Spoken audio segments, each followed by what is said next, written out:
Hello बच्चों, कैसे हो आप सभी। आशा करता हूं आप सभी बहुत ही अच्छे होंगे। जैसे कि आप बोर्ड पे देख रहे हैं, आज इन सब टॉपिक पे हम चर्चा करने वाले हैं। उससे पहले हमारे इस YouTube चैनल सम्मिलित शिक्षा को यदि आपने अभी तक सब्सक्राइब नहीं किया तो कर लीजिए। ठीक है, आइए सीधे शुरू करते हैं अपना टॉपिक। आज का हमारा टॉपिक है आवर्त चक्र। ठीक है, इसी को बच्चों हम बोलते हैं रजो दर्शन। कई जगह आपको रजो दर्शन लिखा दिख जाएगा, आपको घबराना नहीं है। दूसरा एक और शब्द लिखा हुआ दिख जाएगा, रजो धर्म। इसी को अंडोत्सर्ग भी बोलते हैं।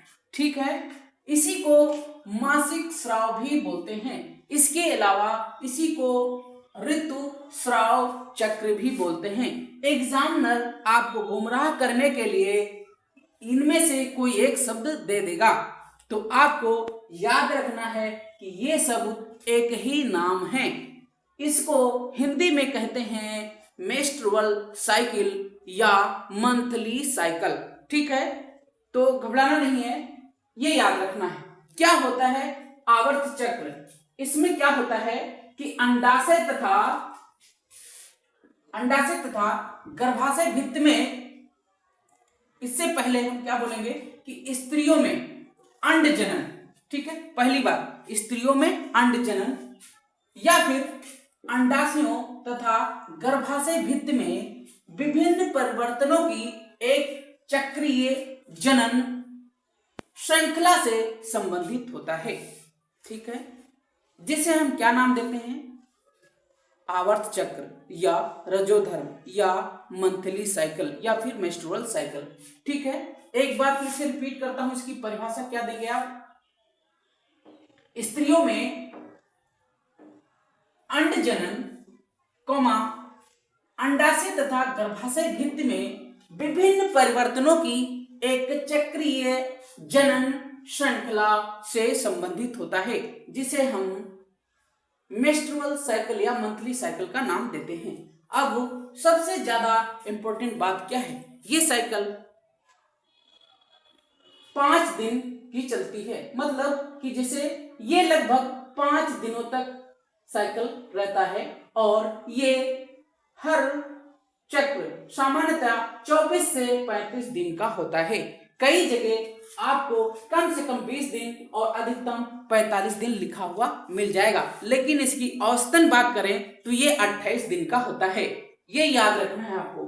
ठीक है, इसमें हम देखेंगे कि जो हमारा हाइपोथैलेमस है, हाइपोथैलेमस से एक हार्मोन निकलता है जिसका नाम होता है गोनेडोट्रोपिक रिलीजिंग हार्मोन। ये हार्मोन क्या करता है? आपका जो LH होता है और दूसरा होता है आपका FSH।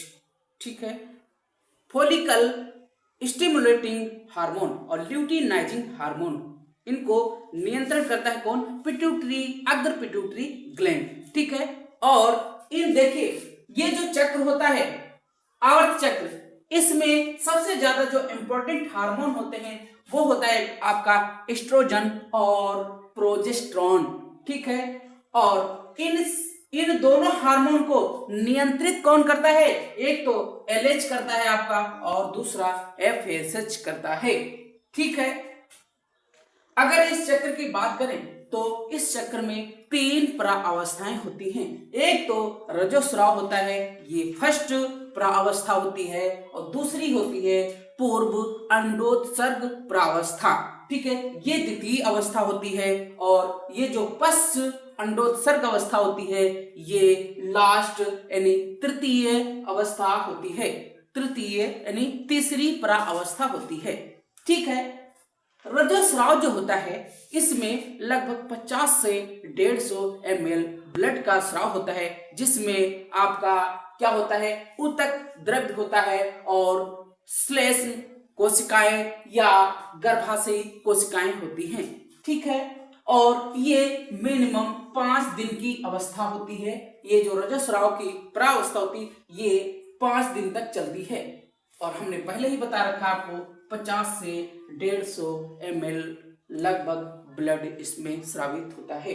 अब बात करेंगे जो द्वितीय अवस्था होती है, जो अंडोत्सर्ग अवस्था होती है, इसमें क्या होता है कि ग्राफियन जो पुटिका होती है, ठीक है, वो पूरी तरह से परिपक्व हो जाती है और जो इसमें अंडाणु होता है अंडोत्सर्ग के लिए तैयार हो जाता है, ठीक है, जिसके लिए सबसे ज्यादा जो जिम्मेदार हार्मोन है वो आपका है एस्ट्रोजन।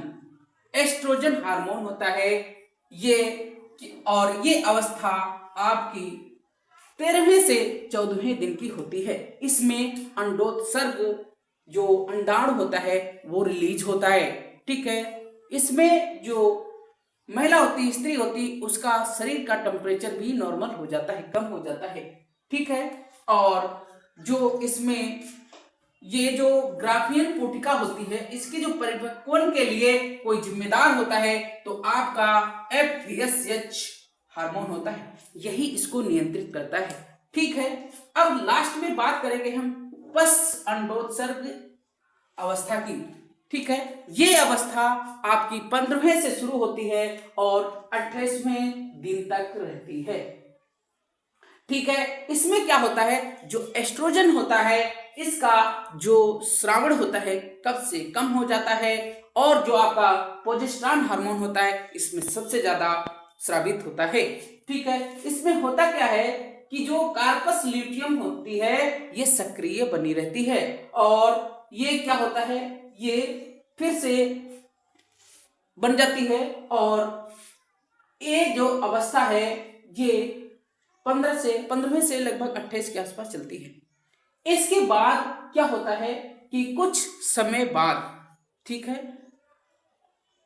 मानव में, महिलाओं में मेनोपॉज की अवस्था होती है और उसको माना गया है कि 45 से 50 वर्ष की आयु में मेनोपॉज हो जाता है, यानी कि वो स्त्री गर्भधारण की क्षमता खो देती है, यानी कि उसमें जो मेंस्ट्रुअल साइकिल होता है नहीं बनता है, यानी मेंस्ट्रुअल साइकिल नहीं बनेगा तो अंडोत्सर्ग नहीं होगा, यानी अंडाणु जनन उसमें नहीं होगा। जब अंडाणु ही नहीं बनेगा तो उसमें गर्भाशय की अवस्था कम हो जाती है, गर्भावस्था नहीं होती है, ठीक है। तो आपको याद रखना है 45 से 50 के बीच में स्त्री में मेनोपॉज हो जाता है जिसमें ये आवर्त चक्र बंद हो जाता है, ठीक है बच्चों।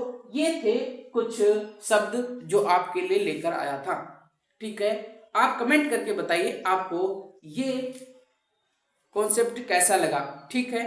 तभी हम अगला वीडियो आपके लिए लेकर आएंगे और हमें मोटिवेट करने के लिए, हमारा उत्साह बढ़ाने के लिए इस वीडियो को ज़्यादा से ज़्यादा अपने दोस्तों में, अपने भाइयों में, ठीक है, अपने बंधुओं में शेयर कर दीजिए और चैनल को जरूर सब्सक्राइब करिए, वीडियो को भी लाइक करिए। मिलते हैं नेक्स्ट वीडियो में, तब तक के लिए जय हिंद, बाय बाय, टाटा।